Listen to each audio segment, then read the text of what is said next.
Hi, and welcome to Mike Likes Robots, where we share knowledge to accelerate robotics. And today I'm going to talk you through my solution to Day 21 Keypad Conundrum. So I've been away for a few days over the Christmas period. In that time, I've managed to finish a few puzzles, so you can see at least days 21 through 23 complete, and I'll be releasing videos for those. And hopefully I'll still remember well how I finish them so I can talk through it properly. But today will just be day 21. I'll read the puzzle part 1, show you my solution, and then read you through the puzzle part 2, and again show the solution. This was a really satisfying puzzle. It was tricky, but what was really satisfying was that the way I solved it was with dynamic programming, which is exactly the way that I failed day 19. So it was really good to see that I had actually learned something. I'm still planning to do more dynamic programming problems to practice after Advent of Code, but it was great to actually use it and actually see the results come out from something I'd programmed. So let's start reading through, and then I will talk through the part 1 solution. So, Day 21, Keypad Conundrum. As you teleport onto Santa's reindeer-class starship, the historians begin to panic. Someone from their search party is missing. A quick lifeform scan by the ship's computer reveals that when the missing historian teleported, he arrived in another part of the ship. The door to that area is locked, but the computer can't open it. It can only be opened by physically typing the door codes, your puzzle input, on the numeric keypad by the door. The numeric keypad has 4 rows of buttons: 789, 456, 123, and finally an empty gap followed by 0A. Visually, they are arranged like this: 789, 456, 123, 0A. Unfortunately, the area outside the door is currently depressurized and nobody can go near the door. A robot needs to be sent instead, and we like robots on this channel. The robot has no problem navigating the ship and finding the numeric keypad, but it's not designed for button pushing. It can't be told to push a specific button directly. Instead, it has a robotic arm that can be controlled remotely via a directional keypad. The directional keypad has 2 rows of buttons: a gap, a hat for up, /A activate on the first row, and less than left, V down, and greater than right on the second row. Visually, they are arranged like this. And you can see again the gap in the top left here. When the robot arrives at the numeric keypad, its robotic arm is pointed at the A button in the bottom right corner. After that, this directional keypad remote control must be used to maneuver the robotic arm. The up, down, left, right buttons cause it to move its arm 1 button in that direction, and the A button causes the robot to briefly move forward, pressing the button being aimed at by the robotic arm. For example, to make the robot type 029A on the numeric keypad, one sequence of inputs on the directional keypad you could use is left to move the arm from A, its initial position, to 0. So it goes from A. So this robotic arm needs to press this button and then A. And on the top keypad, it starts A, the left moves it to 0, and the A button makes it press it. Then hat A to move the arm to the 2 button and push it. Right hat A to move the arm to the 9 button and push it. Down, down, down, A to move the arm to the A button and push it. In total, there are 3 shortest possible sequences of button presses on this directional keypad that would cause the robot to type 029A. And here they are. Unfortunately, the area containing this directional keypad remote control is currently experiencing high levels of radiation and nobody can go near it. A robot needs to be sent instead. When the robot arrives at the directional keypad, its robot arm is pointed at the A button in the upper right corner. After that, a second, different directional keypad remote control is used to control this robot, in the same way as the first robot, except that this one is typing on a directional keypad instead of a numeric keypad. There are multiple shortest possible sequences of directional keypad button presses that would cause this robot to tell the first robot to type 029A on the door. One such sequence is this. Unfortunately, the area containing the second directional keypad remote control is currently minus 40 degrees. Another robot will need to be sent to type on that directional keypad too. There are many shortest possible sequences of directional keypad button presses that would cause this robot to tell the second robot to tell the first robot to eventually type 029A on the door. One such sequence is... There we go. Unfortunately, the area containing this third directional keypad remote control is currently full of historians, so no robots can find a clear path there. Instead, you will have to type the sequence yourself. Were you to choose this sequence of button presses, here are all of the buttons that would be pressed on your directional keypad, the two robots' directional keypads, and the numeric keypad. So, this first line, I am pressing, which causes the first robot to type these buttons, which causes the second robot to type these buttons, which causes the final robot to type this code in, and that will unlock the door. In summary, there are the following keypads. One directional keypad that you are using, two directional keypads that robots are using, one numeric keypad on a door that a robot is using. I've just realized that one problem with this puzzle is that if you do manage to open the door that the historian is behind, he's going to suffer through all of these environmental hazards that you're having to use robots to avoid. So what was the first one? It's depressurized and nobody can go near the door. So you're going to open that door and immediately depressurize the area the historian is in and kill them. I hope that the ship accounts for that in some way. It is important to remember that these robots are not designed for button pushing. In particular, if a robot arm is ever aimed at a gap where no button is present on the keypad, even for an instant, the robot will panic unrecoverably. So don't do that.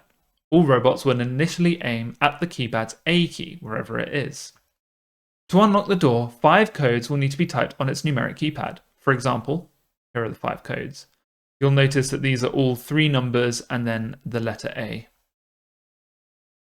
For each of these, here is a shortest sequence of button presses you could type to cause the desired code to be typed on the numeric keypad. Here's some examples. The historians are getting nervous. The ship computer doesn't remember whether missing historian is trapped in the area containing a giant electromagnet or molten lava. You'll need to make sure that for each of the 5 codes, you find the shortest sequence of button presses necessary. The complexity of a single code, like 029A, is equal to the result of multiplying these 2 values. The length of the shortest sequence of button presses you need to type on your directional keypad in order to cause the code to be typed on the numeric keypad. For 029A, this would be 68. And the numeric part of the code, ignoring leading zeros. For 029A, this would be 29. In the above example, complexity of the 5 codes can be found by calculating 68 times 29, 60 times 980, and a few others. Adding these together produces 126,384. Find the fewest number of button presses you'll need to perform in order to cause the robot in front of the door to type each code. What is the sum of the complexities of the 5 codes on your list? Your puzzle answer was this. You can see I've already completed this. Now this was, I was already feeling somewhat confident going into this because the actual programming of this is interesting and not too difficult. I could tell at this stage that there was going to be something tricky in part 2. It was going to be made to be much more difficult in some way. But I went in feeling fine, feeling like I could brute force the solution and there wouldn't be any problem. So let's take a look at what I've written. So for this solution, I did divide it into a few modules. I've got a keypad solver module, a robot module, and a robot parse error module, which doesn't really need to be its own module, but I'll explain why I made it its own module when we get there. Then the main function is pretty simple. It reads in the puzzle. It creates 2 instances of the keypad solver, which you'll see why I chose to do that once you know what part 2 looks like. And then it does the sum keytaps alt function, which you may realize means that there's a sum keytaps function which didn't work as well. So let's take a look at these. First, we'll look at the keypad solver. Now what the keypad solver does is it's got 2 functions. There's a new part A function and a new part B function we don't need to look at just yet. The new part A function will build a robot from the string. So the robots don't change based on the puzzle input. So I can just hard code the strings in that these robots represent. But I did want to be able to build the robot based dynamically on a string. So this was my solution. Then it collects it together into a result. and then checks the result, and then it produces a robots and a cache, which I'll explain more later. But initially, my structure was just a vector of robots. So what does a robot look like? In we go here, and we can see that the robot is a hash map, which goes from a pair of characters to a vector of strings. So what exactly does that represent? Well, I thought about the structure of the robot. A robot could either have the 798 through a keypad or the directional buttons keypad. And I thought that I could represent this with a grid from the pathfinding crate. So initially, that's what I started doing. Then when it came to actually writing the algorithm for part A or for some key taps, I realized that I was recalculating the same paths over and over. So instead, I changed it to have a within the from string method, it would calculate the best path from one key to another key. And it would do that for all possible combinations of keys. And that's what this hash map represents. So it's a from character, a to character, and the vector, well, originally this was a string. And a string of characters that go from one point to the other. Now, the problem with this, as the puzzle hinted at, is that there are multiple possible solutions. And what I found out while implementing is that you would take a different path from one key to another, depending on what the robot above you needs to do, or where it is on the keypad.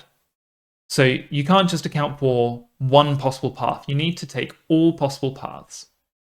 But that's something that I included later, once I'd written my first draft. So let's go through as if I'm still writing the first draft.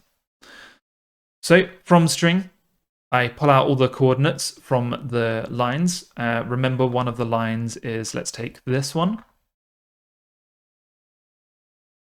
So we're looking at a line of 789, then 456, then 123, then space 0A. So in this case, it would take the row index or the line index and the line. Then it would go through the characters on that line, and it would take the column index and the actual value of that cell. So at this point, 7 has 0, 0, and a cell value of 7. Then I do a match statement, and I say if it's a space, don't do anything. And if there is something there, then construct a point from it with the value of that cell.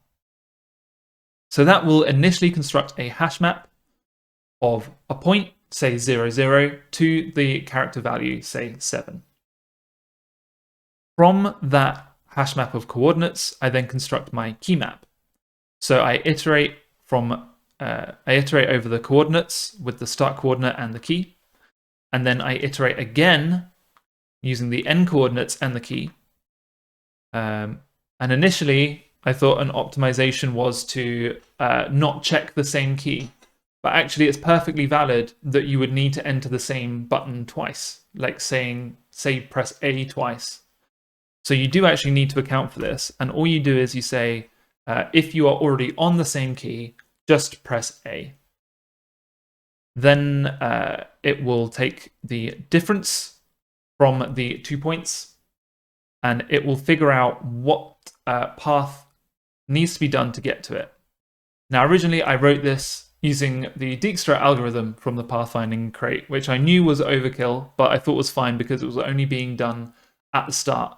It wouldn't affect the runtime. So originally, I started doing the pathfinding algorithm, and that actually worked, but it made it more complicated to find all the possible paths. So I ended up going with this instead. So I sort of implemented it manually, and it's just the Manhattan distance. I realized eventually that there are only 2 directions you would ever travel, like left and up, or just left, or right and down. You would never need to have right and left in the same path, because that would mean going back on yourself. So in that sense, you can just account for 2 directions. So you either insert down or up, or neither of those, and then you either insert right or left, or neither of those. And then from that, the shortest path will never mix those up. So you'll never get left, up, left, that's just not ever going to be a shortest path because it makes the robot above it move around more. So instead, what you do is it's one direction and then the other. So if you've got 2 ups and a left, your shortest path will either be 2 up, 1 left, or 1 left, 2 up. Those are the 2 possible paths from one point to another that are the shortest. So this was after a few iterations of optimizing that I got to this point. So in the end, we get to this, we have our 2 ups and a left, or 2 rights and a down, or whatever it is. And then we take those and we want to check that they are valid paths, because remember, if they ever point at a blank space, the robot panics unrecoverably. So we have to make sure that we never go off the end of the grid. So here I say, if there's 2 up and a left, then construct the possible paths. If there's more than one direction, then construct multiple possible paths, otherwise just use the normal direction. Then run a filter. You have to check that everything in the path exists within the coords, which proves that it's within the map, because remember, we didn't add a space to the map, the hash map. So if a point exists within the hash map, it is a valid point to point to. Then we convert that path of directions into the characters that correspond to that. So an up direction is a hat. So I was talking about using pathfinding in Dijkstra and then switching to a manual method. At that point, the pathfinding didn't buy me anything, and I found my own utility methods from the util crate to be better for the direction and the point classes. So I switched over to using those, which is why there's references to directions here, and then match statements across directions. So that's what's currently happening. Originally, I would have just taken the Dijkstra shortest path from one point to another, which was guaranteed to be on the grid because that's what the pathfinding from Dijkstra gave me. And then I inserted it into the key map. Later on, I came back realizing that there were multiple paths that could be used, and I constructed them all using direction counts mapped into a path and then checking that those paths existed on the grid. So at this point, from one point to another has either 1 or 2 possible paths. And they are represented as vectors of strings, where the vector is either 1 long or 2 long. So that's what my robot contains. And I do this every time I construct a robot. So for keypad solver, when I do robot from string, it's constructing a robot using this, and then it'll do exactly the same work for this. I'm kind of hoping that the compiler realizes that it's possible to clone a robot, but it doesn't really matter. It doesn't take that long. So that's the parsing code and some of the solution, right? Because finding all the possible paths between 2 points does come into play in the solution. So this is effectively partially solving the problem. But then I go on to the next step, which is trying to solve it using the paths function and the segment function. Now I end up not using the path function, but I do end up using the segment function. But originally, this is what I did. I wrote a function that took a string of characters that it needed to go between. So let's say I was trying to go between 0 to 9a, I needed to figure out the paths from 0 to 2, then from 2 to 9, then from 9 to a. And that would be the first robot's string of characters. So to go from this level to this level, it would be passed through the 0th robot's path function. Then to get from this level to this level, it would go through the first robot's path function, and finally the second robot's path function. So each time it would expand out, being passed to the next robot up, using its path function. So that's how this is working.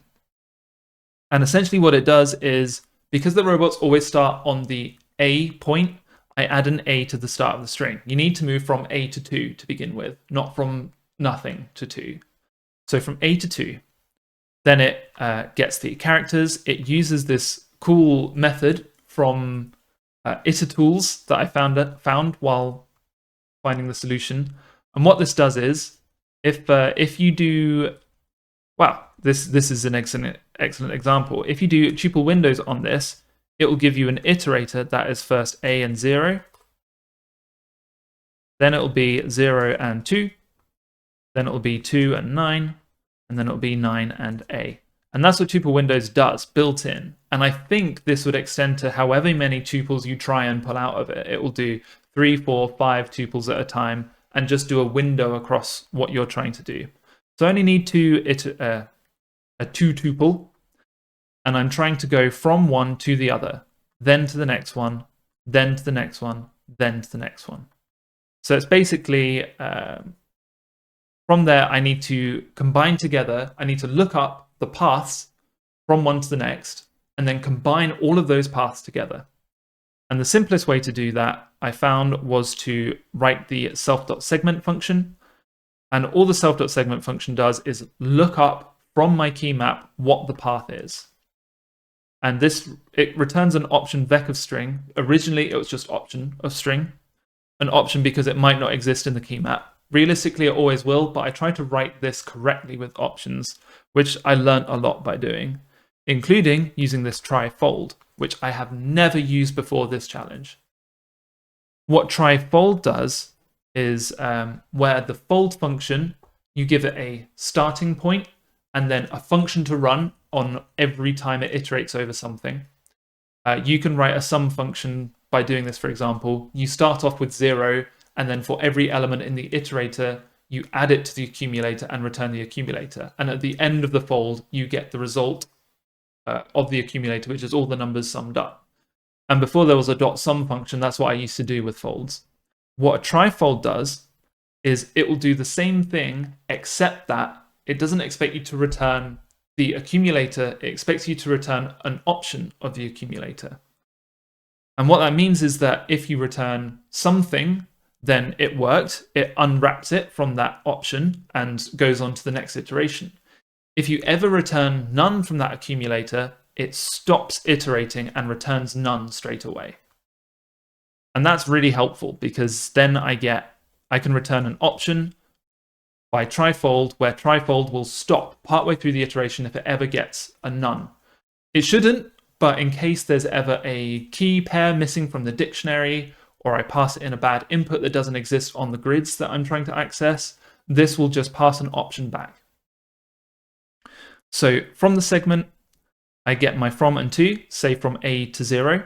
I look up what the path for it is, and then I map that vector of possible paths.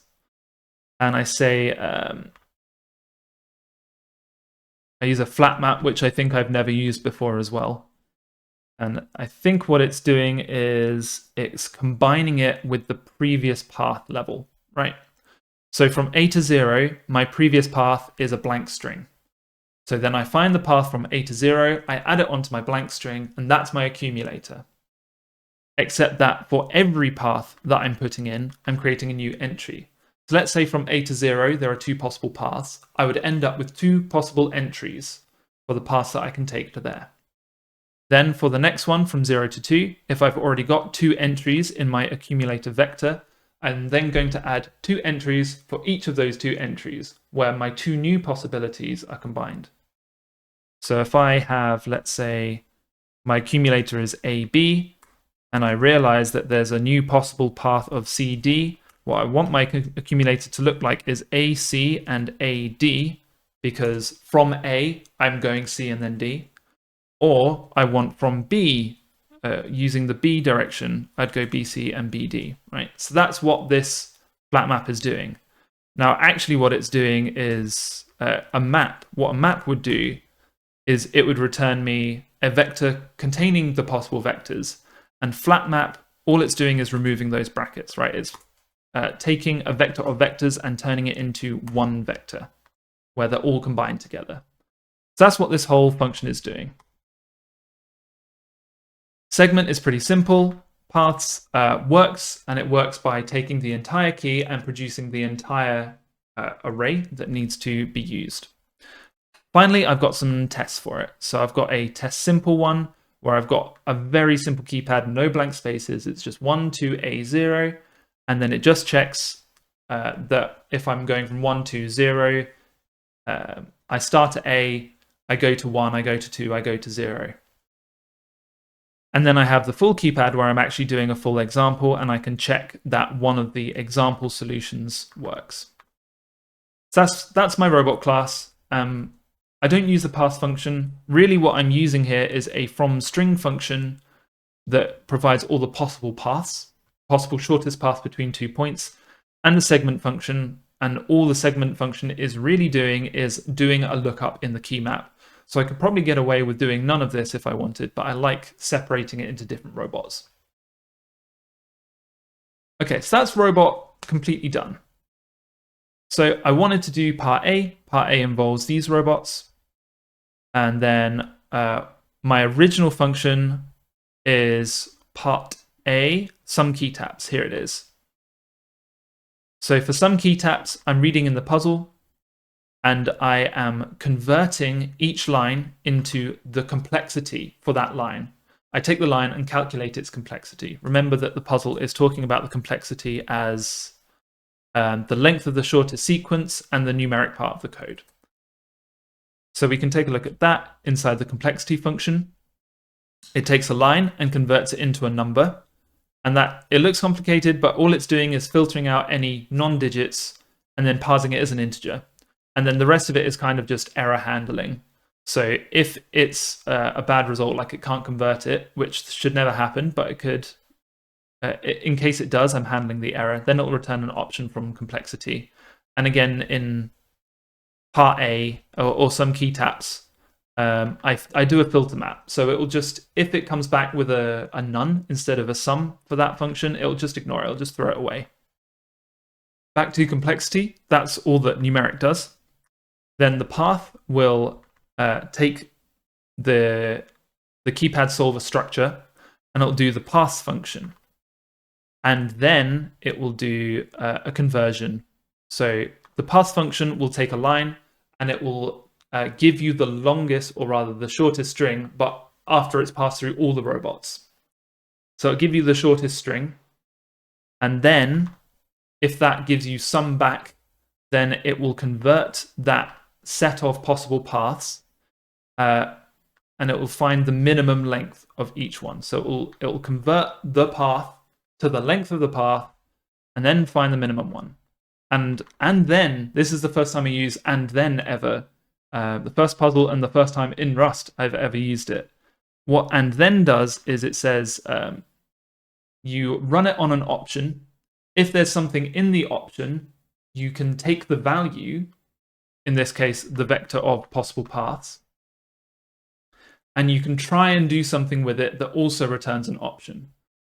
So in this case, because my .min function returns an option, because you can give it a zero length vector and there's no minimum of a zero length vector. Min gives you an option. So my and then function says, if there's something inside, convert it to a minimum. And if there's something from the minimum, keep that in the value, which means that I end up with a path. If there's not a path, or I can't get the minimum from it, then my option ends up being none. Then the final step is I check that each of those is something. If it is, I return those two things multiplied together. Otherwise, it's just none. If either of those things come out none, I can't calculate the complexity, so I just return none. That's the complexity function. And that is pretty much it. The last thing is to look at the pass function. What this does is for each level of robot, it starts with the line. For each level of robot, it runs the pass function on it to expand it out, and then again, and then again. It's pretty simple. And I did actually rewrite this to a one-liner with iterators. But all this is doing is for S in the accumulator, which starts off containing only the line, calculate the paths. If that gives you something, then push it into the new accumulator, and then flatten that accumulator and convert it to strings and return that. So that's it. It's going, this pass function is doing this work. It goes from 0 level to first level to second level to third level. And it returns that finally as an option of vec of strings. Then again, complexity finds all the lengths, finds the minimum length, and multiplies it by the numeric value to get the final answer. And that's all of part A, right? This sum key taps function worked. It gave me the correct answer. It didn't take very long because the strings we're putting in are not that complicated. So I was quite happy with that. So that's solution to part A, 171596. Moving on to part 2. Part 2. Just as the missing historian is released, the historians realize that a second member of their search party has also been missing this entire time. A quick lifeform scan reveals the historian is also trapped in a locked area of the ship. Due to a variety of hazards, robots are once again dispatched, forming another chain of remote control keypads managing robotic arm-wielding robots. This time, many more robots are involved. In summary, there are the following keypads. One directional keypad that you are using, 25 directional keypads that robots are using, one numeric keypad on a door that a robot is using. The keypads form a chain just like before. Your directional keypad controls a robot which is typing on a directional keypad, which controls a robot which is typing on a directional keypad, and so on, ending with the robot which is typing on the numeric keypad. The door codes are the same this time around, only the number of robots and directional keypads has changed. Find the fewest number of button presses you'll need to perform in order to cause the robot in front of the door to type each code. What is the sum of the complexities of the 5 codes on your list? Your puzzle answer was very long number. Okay, so the step up from part 1 to part 2 is that you can no longer just brute force it, because if you think about it, to go from one level to the next level, it is between 1 and 4 times the complexity, 4 times the number of button presses, because it can be at most 3 buttons away. 1, 2, 3, 4. Actually, no, it can be 5. So it's 1 to 5. So if you were going from A to 8, for example, you need to move 4 times and then press the A buttons. That's 5 presses. At minimum 1, at most 5, which means that you, in the worst case, are doing 5 button presses for every key every time you go up a level. For 25 robots, that means 25 to the 5 button presses, which becomes an enormous number. Or is it 5 to the 25? I think it's 5 to the 25. Which becomes an enormous number. Like, powers make it ridiculous. 5 squared, as it was over here, because it's 2 directional keypads, manageable. 25. 5 to the 25, absolutely not manageable. So you can't just do that anymore. So you've got to come up with a better solution. So let's take a look at what I did. Firstly, back in the robot class, nothing really changes here. Nothing really changes because we've already got the shortest path, and that's not changing. What really changes is in the keypad solver. One thing I didn't mention is that the keypad solver does have tests. It checks that part A and my alternate function both give the right solution to the test text. I don't have test solutions to part B. It didn't give me any in the puzzle, so I didn't include any. So new part B is what we're looking at. And this is similar to new part A. All that happens is that instead of constructing it 25 times, I construct 1 and then clone it so that there's 25 of them. Then I return that. So I return the robots and an empty cache, which I will come to. So now I'm trying to think of better ways of calculating this. I essentially just did new part B. I wrote new part B and ran it just to see how it did. And of course, it just didn't finish. It just sat there thinking for as long as I gave it time to. So I need to come up with a better way. So my initial thought, well, some of the optimization I did was around the number of paths. Originally, I did all possible paths, including up, left, up, up, mixing up the directions. I only ever did the shortest number of moves, but I did all possible variations of that. So one of my optimizations was cutting it down to either 1 or 2 possible paths. I also changed it so that it would calculate between 2 characters for all robots, which is why I'm no longer using the complexity function. The pass function in robot, because the pass function in robot does the entire string all at once. And if you're doing that 25 times, it's going to get huge and it's going to get unmanageable in memory. So I figured that if I'd calculated it tuple windows for each robot, so all the robots at once on 2 characters, then I could only save the minimum length of that and then move on to the next character of the code. I think that does help. it ends up being a quarter of the space because all the codes are 4 characters long, right? And you're still having to do all the robots for 2 characters instead of all the robots for 4 characters. It doesn't actually save you that much. And it was only after struggling with this for a long time that I suddenly thought, I wonder if memoization would help. So it saves the solution. So I didn't go into this thinking, recursion and memoization is the way to solve this. I sort of tried it to see what would happen, and the number immediately fell out. So that's what I did. I have new functions. We'll start off at some key taps alt. I created an alt function. I created complexity alt because that's the thing that's actually changing. Complexity alt is here.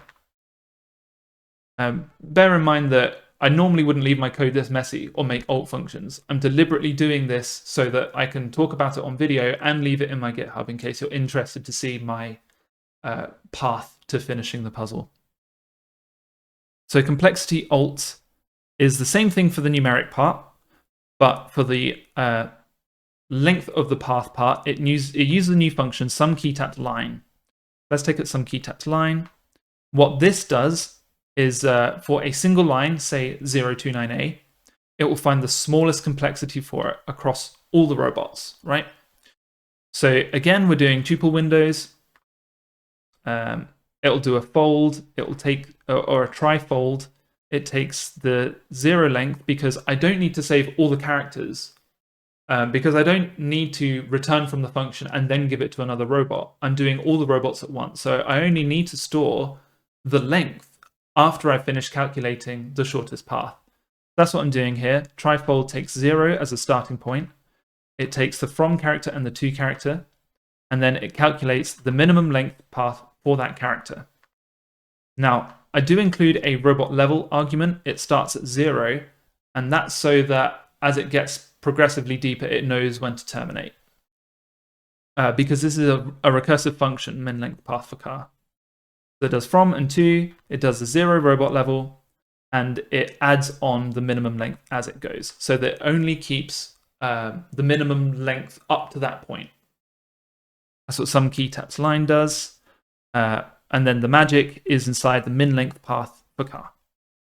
So what this does is, forget this for the moment, and forget this for the moment. What this does is it says, hey, if the robot level is too big, return none. We should never reach this point. The recursive function should terminate before then. It just gives us a safety check. Because if we do go beyond the point, what we then do is index into an array, which causes everything to panic. That's not what I want. So I do put a guardrail in. I return none if I've gone beyond. Panic might actually be the right option here because that implies that your code is broken rather than you've given it a bad input. But that's what I chose to do. So for each robot, self.robots robot level. So I look up, let's say, the 0th robot. I run its segment function from the previous character to the target character, which are being passed into the function. Remember, I'm not doing tuple windows here. I'm just doing previous character and target. And then, which I've already explained, and what it's doing is it checks the robot level. If the robot level is 1 before the end, then we're already at, we just pick one of the paths. It doesn't matter. They're both the same length because they're both the shortest path. It doesn't matter if it's left, left, up, or up, left, left. They both give the result of 3. So just return the 0th path in the vector, or rather the length of the 0th path in the vector. If that's not the case, go on to the next part, which is that we iterate over the possible paths. But each one, we add a to it because we need to start from a. And then we do the tuple windows over that, and we check what the minimum length is for that, for the next robot level. So robot level plus 1, we're using the same from and the same to, and we add the result onto the accumulator. So each level calls the next level up, incrementing robot level as it does, and that calls min length path for car. That cascades all the way to the top, and it reaches the top robot level, at which point it just returns the 0th path level. Then for the paths, once it's calculated all the paths that are from that, it finds the minimum of those and flattens it. So that becomes the minimum length. So that's our actual answer here. Now, that still took a long time. What this does is it still calculates all possible results. It's calculating them 2 characters at a time, so it is a bit quicker. But it's still calculating all possible results, so it still takes a long time. And that's when I introduced the cache. I just thought, what happens if you do introduce a cache? So I introduce a cache, which is a hash map. It maps the robot level that you're calculating from, the from character, and the to character, because those are the things that are changing, right? If you're at robot level 1 and you give it characters left and up, that's going to be different from if you're at robot level 2, 3, etc. So the variables are the robot level, the from, and the to, and the result is the minimum length path for that. I don't need to recompute that if I've already done it once. So that's what the cache is. During the function, I do a lookup. If it already exists in the cache, just return it. No need to do the rest. That's the cache lookup at the start. If it gets past this, then at the bottom here, we calculate the minimum length. And then if we do actually get something for it, which we always should, this is just for safety, then insert it into the cache, right? We're using the robot level, the previous character, and the target. And that's it. That's the complete solution. If I run this, you can see it runs instantly. Oh, not instantly.